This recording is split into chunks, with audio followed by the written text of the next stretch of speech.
Hi, this is Donna. Welcome to DD Paper Crafts. In today's video, I'm going to be making a magic wallet. I'm sure many of you will already have seen these in various tutorials on the internet, but I thought I would give this one a go. And I have sized it for one of these credit card sized gift cards.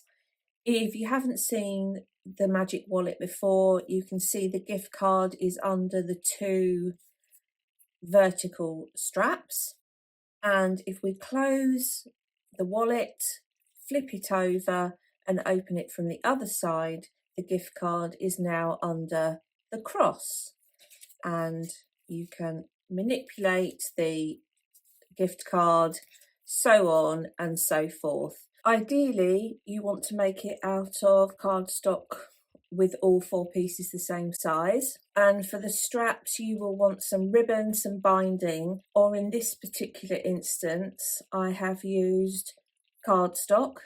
This is around a 200 to 220 GSM cardstock, and I'm going to use cardstock for the demonstration as well. One thing that I did do, because I wanted to continue the illusion that the gift card was moving, I do actually have a die, a gift card die, which would cut notches into either end and then the gift card could sit in. I was going to use that originally, but I thought that that would possibly detract from the illusion that it's the gift card that's moving.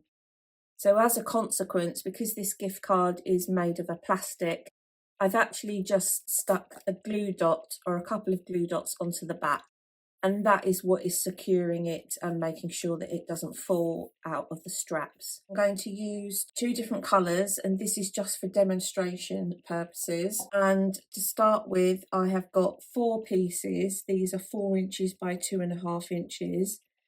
And before I do anything else, I would adhere to one side of each only, my pattern paper, and that would be, so we can put 2 of these to one side, and we're going to work on the green one to start with. For the vertical straps, you'll need 2 pieces of, you can use ribbon, you can use, this is actually quite a lightweight paper. This is probably 180, 200 grams. As I said, for the main project, it was about 200, 220, but you can use ribbon or binding.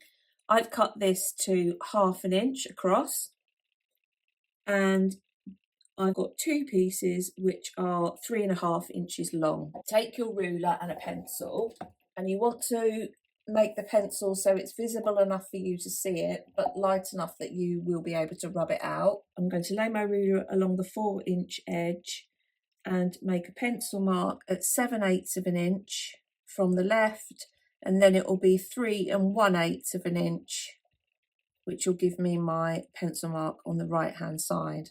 And then I'm going to do the same on the bottom. So 7/8 of an inch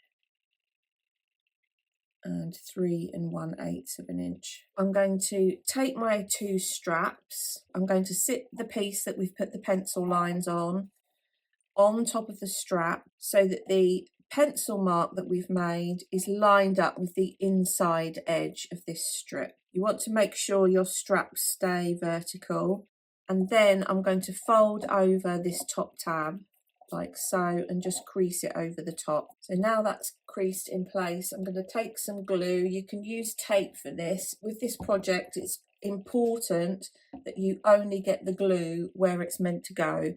So if you are going to be using wet glue, you do need to be conscious of the amount of glue that you're using.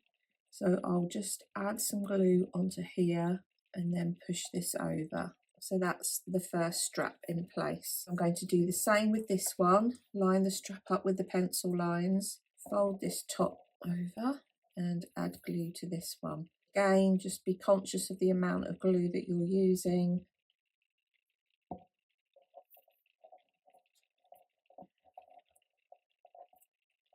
And then we can set this one to the side to dry. So this has got 2 vertical straps on it, but they're only adhered at the top. Now bring in our second piece. This is going to be the one which has the cross on it. So again, I'm going to take my ruler and my pencil, and with this one I'm going to mark 1 inch away from the edge.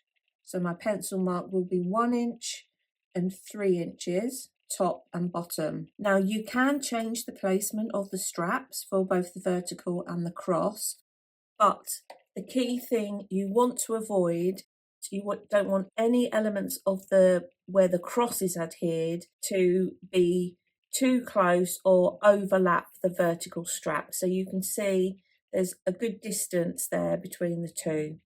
So for instance, you wouldn't want the cross to be in this orientation, because your cross is then going to interfere with your vertical. The strips for the cross are 5 inches long, and again these are 1/2 inch wide. So I'm going to take my first strip. The left hand side of the strip is going to be positioned on the pencil mark on the top edge, and the right hand side of the strip is going to be positioned on the pencil mark at the bottom. So it's going to sit across like so. So I've got a pencil mark here for the left edge and a pencil mark here for the right edge. So once that's in place and I'm happy with the positioning of that, I'm just going to lift this up and just fold that over the top like so. I've then got my second strip, and that's going to come across like so. The right hand edge of the strip is in line with the pencil mark on the right hand side on the top edge, and the left hand side of the strip is in line with the left hand pencil mark at the bottom, and you'll get this nice equal looking cross across the piece. So once you're happy with the position of that one, just going to lift this up and fold that over the top like so. So that is how our cross is going to sit. Once they are in position, before you glue them down, bring in your piece with the vertical straps, sit it on the top, and just make sure that your corner of your red strap, this one here, is well away from the strap, the vertical strap, and this one here is well away from the vertical strap this side. So if you need to reposition the cross at all, you do that before it gets glued down. So I'm quite happy with that, and I'm happy with how that cross is going to look on the front. I'm going to just flip that over, make sure it doesn't move, fold over the straps and glue that into place.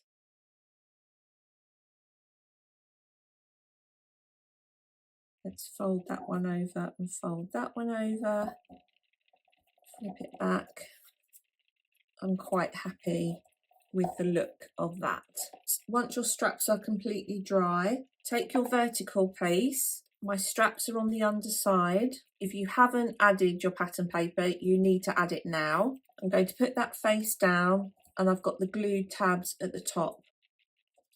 I'm going to bring in my second piece. Again, if you haven't added your pattern paper, you need to add that now. I'm going to lay that face down on the mat, and the glued straps are at the bottom. So I've got glued straps at the top and glued straps at the bottom. Make sure that your pieces are lined up left and right, and you want to slide the bottom one with the crosses on it underneath so that the vertical straps come across the top. So I'll do the same this one,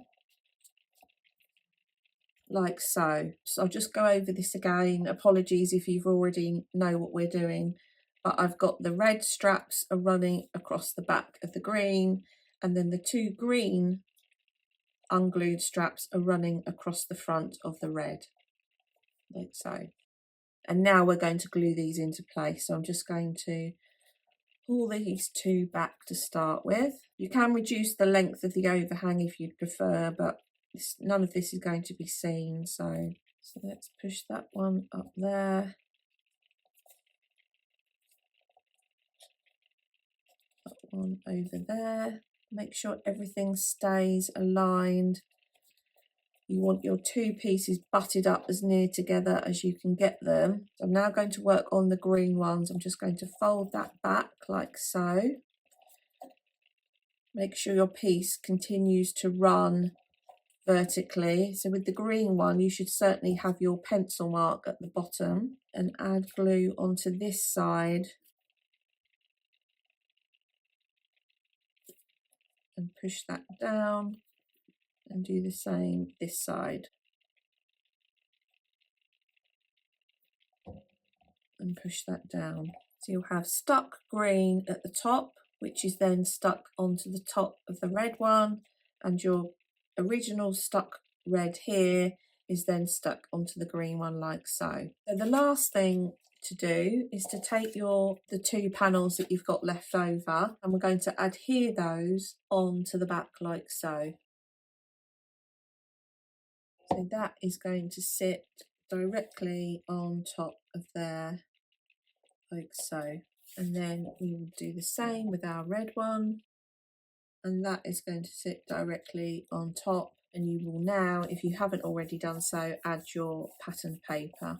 You want to completely let that dry to make sure that your straps are all dry and your front and your back is completely dry. Then we close this back up, and that is how the piece comes together. And you can see here, if I hold it this way, you can see that it's the straps that are moving, not the actual gift card itself. And if you do it in single colour cardstock, as I said at the beginning, it makes the movement or what's actually happening inside a lot less obvious. There we have today's project, a Magic Wallet gift card holder. I hope you've enjoyed today's video. If you haven't done so already, please consider subscribing to the channel. And until next time, thanks for watching.